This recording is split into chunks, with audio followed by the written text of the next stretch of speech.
घर और किचन के काम तो हम सभी ही करते हैं, लेकिन अगर वही काम जो टिप्स और ट्रिक्स के साथ किए जाएं तो जो झंझट भरे काम है वही आसान हो जाते हैं। साथ ही साथ हमारा समय और पैसा दोनों बचता है। Hello everyone, welcome back to my channel. आज मैं फिर हाजिर हुई हूँ आपके लिए बहुत ही यूज़फुल किचन टिप्स लेकर। तो बिना देरी करते हुए आज की पहली टिप शुरू कर लेते हैं। मेरी आज की पहली टिप है क्रीम बनाने को लेकर। हम लोग जब ग्रेवी वाली सब्जी बनाते हैं तो उन सब्जियों में हम क्रीम का इस्तेमाल करते हैं, लेकिन क्या आप ये क्रीम घर पर बनाते हैं या बाज़ार से लेते हैं? मैं आपको एक ऐसी टिप बताने वाली हूँ जिससे आप अपने घर पर ही बिना कुछ खर्च किए जितनी चाहे उतनी क्रीम बना सकते हैं, और बाज़ार से भी ज़्यादा टेस्टी और हेल्दी। तो उसके लिए हमें लेना है यहाँ पर कच्चा दूध। हम जब क्रीम बनाते हैं ना तो उसके लिए हमें जो कच्चा दूध है उसी का इस्तेमाल करना होता है, और इसमें आपको कुछ भी नहीं डालना है। ऐसा नहीं है कि आपको इसमें कोई चीज़ एक्स्ट्रा डालनी है, बिल्कुल भी नहीं। आप क्या करेंगे, आपने जो कच्चा दूध है ना, इस कच्चे दूध को करीबन 8 से 10 घंटे के लिए आप अपने फ्रिज में रख दीजिए। ऐसे ही खुला बिना ढके हुए आप इसको 8 से 10 घंटे के लिए फ्रिज में रख दीजिए। उसके बाद देखिए, मैंने इस दूध को करीबन 10 घंटे के लिए फ्रिज में रख दिया था। अब उसके बाद मैंने जब इसे सुबह निकाला है तो आप लोगों को मैं इसमें से ना क्रीम बनाना बताती हूँ। कितना ईजी है क्रीम बनाना, ये देख सकते हैं आप। साइडों में ना आपको एक मोटी सी लेयर दिख रही होगी। जी हाँ, यही क्रीम होती है। अब हमें क्या करना है, हमें लेना है एक चम्मच, और उससे देखिए बहुत इजीली आप ढेर सारी क्रीम बना पाएंगे। इसमें मेरी ये जो गाय का दूध है ना, इसमें मैं ढेर सारी क्रीम निकाल लेती हूँ, और मुझे ज़्यादा की ज़रूरत नहीं थी तो मैंने इसमें से ना पूरी क्रीम को नहीं निकाला है। तो देख सकते हैं आप कितनी बढ़िया एकदम टेक्सचर निकल के आ रहा है क्रीम का। आप देख रहे होंगे कि चम्मच पे ना एक मोटी सी लेयर लग गई है। यही होती है क्रीम, और इसी से हमारी जो सब्जी हैं या फिर हम बहुत सारी चीज़ें ऐसी बनाते हैं जिसमें हमें क्रीम का इस्तेमाल करना पड़ता है। तो उसके लिए आपको बाज़ार जाकर क्रीम खरीदने की ज़रूरत बिल्कुल भी नहीं है, और इससे ना आपके दूध पर कोई फ़र्क नहीं पड़ेगा। ऐसा नहीं है कि आपके दूध का टेस्ट ख़राब हो गया है या फिर अब आपको इसका इस्तेमाल नहीं करना है। जी नहीं, बिल्कुल भी नहीं। आपको जितनी ज़रूरत है आप उतना क्रीम बनाइए। और मैं तो कहूँगी विंटर्स में ना आपको दूध में से क्रीम निकाल लेनी चाहिए, क्योंकि हम लोगों को ना सर्दियों में हम लोग खाते ज़्यादा हैं और हमारा जो खाना है ना वो पचता कम है। तो इससे आप घी भी बना सकते हैं इस क्रीम से बिना किसी झंझट के। और अब आप अपने इस दूध को नॉर्मली जैसे चाहें वैसे इस्तेमाल कर सकते हैं, चाहे चाय बनाइए चाहे दूध बनाइए, कुछ भी करिए। और मेरे को बस इतनी की ज़रूरत थी तो मैंने क्रीम को निकाल लिया, लेकिन अभी भी इस दूध में काफ़ी क्रीम बाकी है, क्योंकि मेरा काफ़ी क्वांटिटी में दूध था। ये करीबन 3 लीटर के करीब दूध है, तो इसमें मैं काफ़ी और क्रीम निकाल सकती थी, लेकिन मैंने इतनी ही निकाली है। तो देखिए कितनी बढ़िया मस्त सी क्रीम बनकर तैयार हुई है। हमने कोई एक्स्ट्रा पैसा खर्च नहीं किया, एक्स्ट्रा टाइम नहीं लगा, कुछ भी नहीं लगा हमारा, और हमारी क्रीम बनकर तैयार हो गई है। आई होप आपको मेरी ये टिप पसंद आई होगी। तो चलिए इसी के साथ बढ़ते हैं नेक्स्ट टिप की तरफ। तो नेक्स्ट टिप के लिए मैं यहाँ पर सबसे पहले करूँगी गैस को ऑन, और इस पर रखूँगी अपने तवे को। उसके बाद आज हम ना बहुत ही यूज़फुल सी चीज़ बनाने वाले हैं, जो कि विंटर्स में हर घर में हर लेडी को बनानी चाहिए। तो मैंने यहाँ पर करीबन 250 ग्राम ले लिया है अदरक, और उसको अपने तवे पर रख दिया है गर्म होने के लिए। और मैंने करीबन 10-15 ग्राम के करीब ली हैं काली मिर्च, और उससे बहुत कम क्वांटिटी में ली हैं लौंग। और हम इलायची जो है ना वो थोड़ा ज़्यादा का इस्तेमाल करेंगे। और कुछ चीज़ें और हैं इसमें जो हमें इस मसाले को बनाने के लिए चाहिए, जैसे कि दालचीनी का टुकड़ा हो गया। दालचीनी का टुकड़ा ना बहुत थोड़ा लेना है, ज़्यादा नहीं लेना है, क्योंकि हम बना रहे हैं इससे चाय का मसाला। और बड़ी इलायची ली है मैंने 4।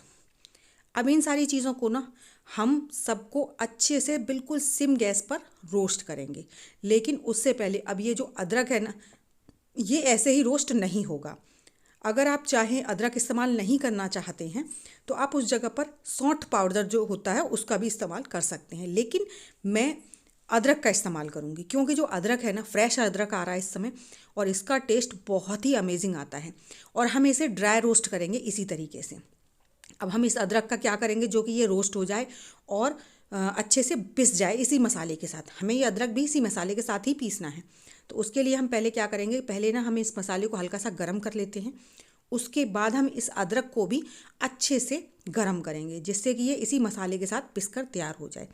और इस मसाले को ना ज़्यादा देर गर्म करने की ज़रूरत बिल्कुल भी नहीं है।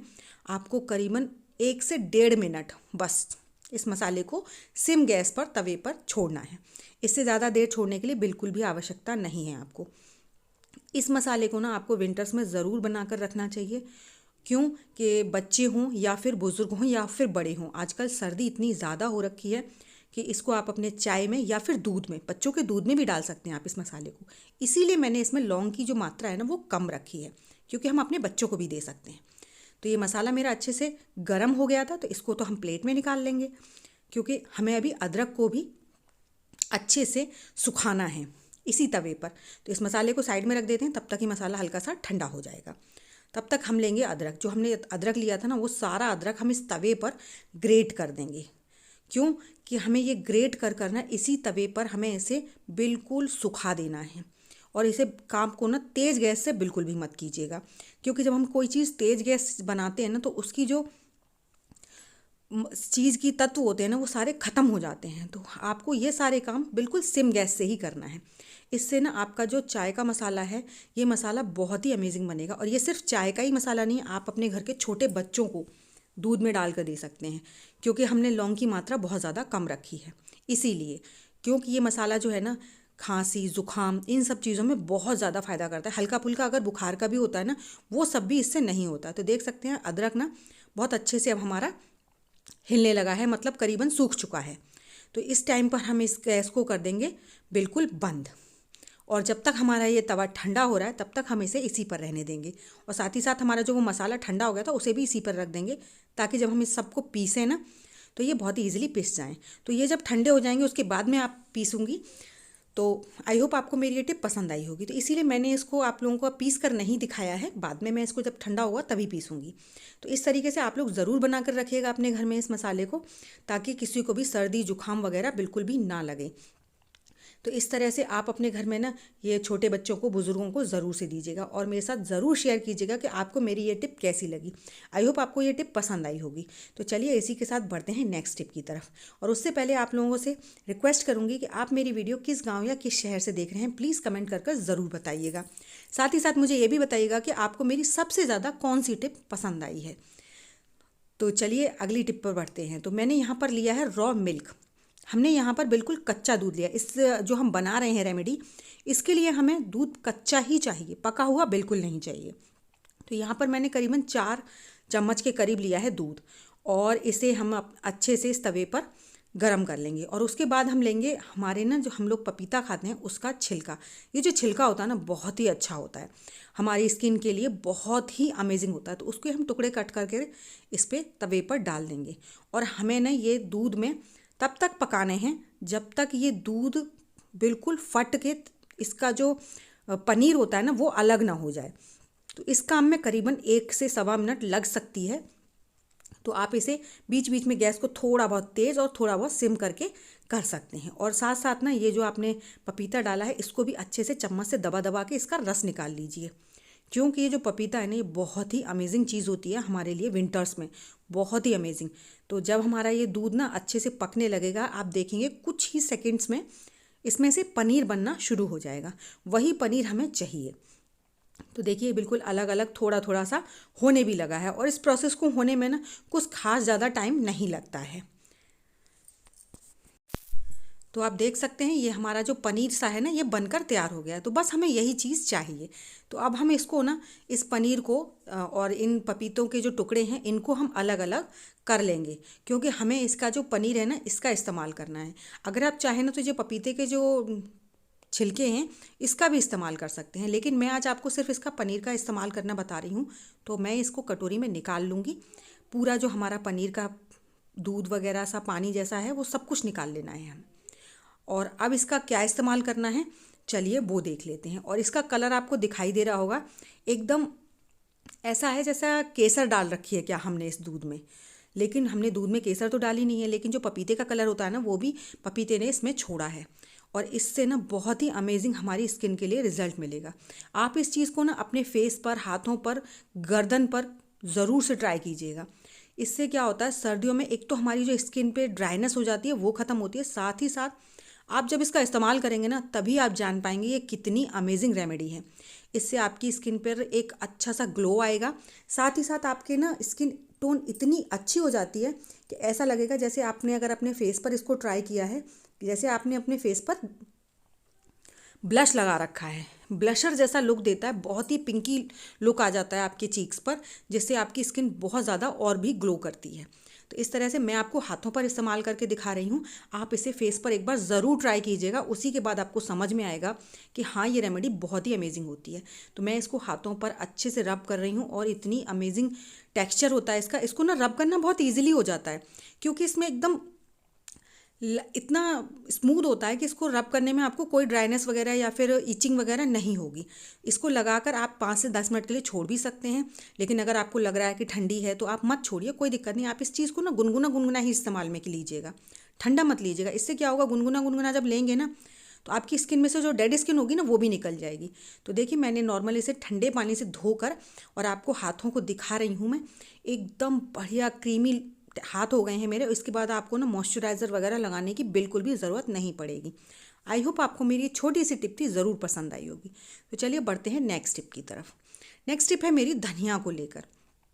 धनिया ना सर्दियों में भरपूर मिलता है और ये बहुत ही अच्छा होता है हमारी हेल्थ के लिए, लेकिन इसको ना साथ ही साथ इसको स्टोर करना थोड़ा मुश्किल भी हो रहता है, क्योंकि ये बहुत जल्दी ख़राब होने लगता है। तो जैसे हम ये गड्डी वगैरह लेकर आते हैं ना, तो आप नॉर्मली इस गड्डी को ऐसे ही रख देते हैं, लेकिन इस तरीके से नहीं रखनी चाहिए। पहले तो आप इसकी जो गड्डी बंधी हुई है ना उस हिस्से को खोल लीजिए, क्योंकि जब ये बंध जाता है तो इसका जो डंडी है ना वो अच्छे से खुल नहीं पाती हैं, जिससे उन्हें हवा नहीं लग पाती और ये धनिया बहुत जल्दी ख़राब होता है।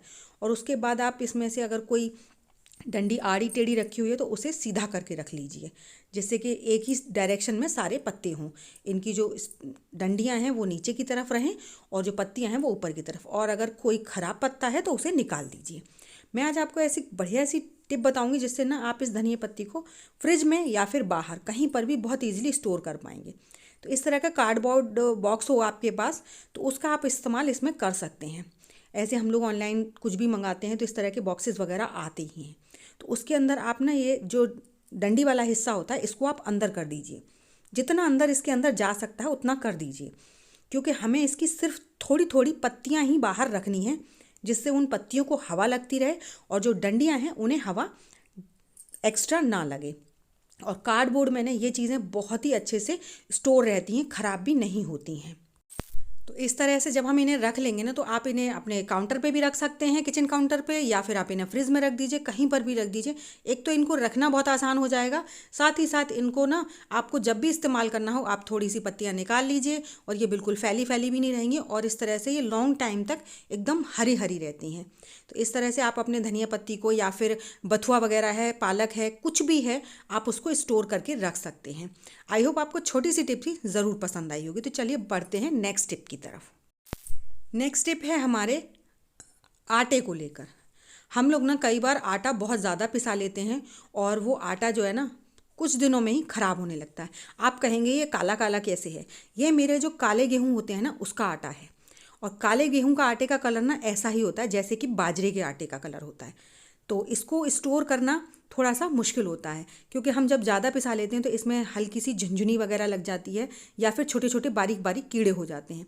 तो उनको ना हो वो कीड़े, उसके लिए हमें क्या करना चाहिए, हमें ना छोटा सा काम करना चाहिए जिससे आप अपने आटे को ना कितने भी दिन के लिए स्टोर कर लीजिए, आपका आटा बिल्कुल ख़राब नहीं होगा और इसमें किसी भी तरह के कीड़े वगैरह नहीं लगेंगे। तो पहले तो आप इस आटे में ना जितना गहरा आप कर सकते हैं उतना कर लीजिए और उसके बाद आप इसमें एक छोटी सी चीज़ का इस्तेमाल कर सकते हैं जिससे कि आपके आटे में ना बिल्कुल भी कीड़े वगैरह नहीं लगेंगे। आप ले लीजिए करीबन 4 से 5 तेज पत्ता। जो तेज पत्ता होते हैं वो हम सबके घर में होते हैं और इन तेज पत्तों को ना आप अपने आटे के अंदर डाल लीजिए। वो आटा फिर चाहे गेहूं का हो या बाजरे का हो या फिर मक्के का हो, यहाँ तक कि आपका अगर बेसन भी है ना तो आप उसमें भी इस चीज़ को फॉलो कर सकते हैं, स्टेप को। और इससे ना आप अपने आटे से इन्हें कवर कर दीजिए। जब आप अपना आटा निकालें तो इन्हें इसी तरीके से आटे के अंदर ही कर दीजिए और बाकी अपना आटा आप इस्तेमाल में ले सकते हैं। इससे ना आपके आटे में कभी भी कोई कीड़ा वगैरह नहीं लगेगा और ना ही आपका आटा ख़राब होगा। बेसन हो या कोई भी चीज़ हो, इस तरह से आप स्टोर करके रख सकते हैं। आई होप आपको मेरी सभी टिप्स पसंद आई होंगी।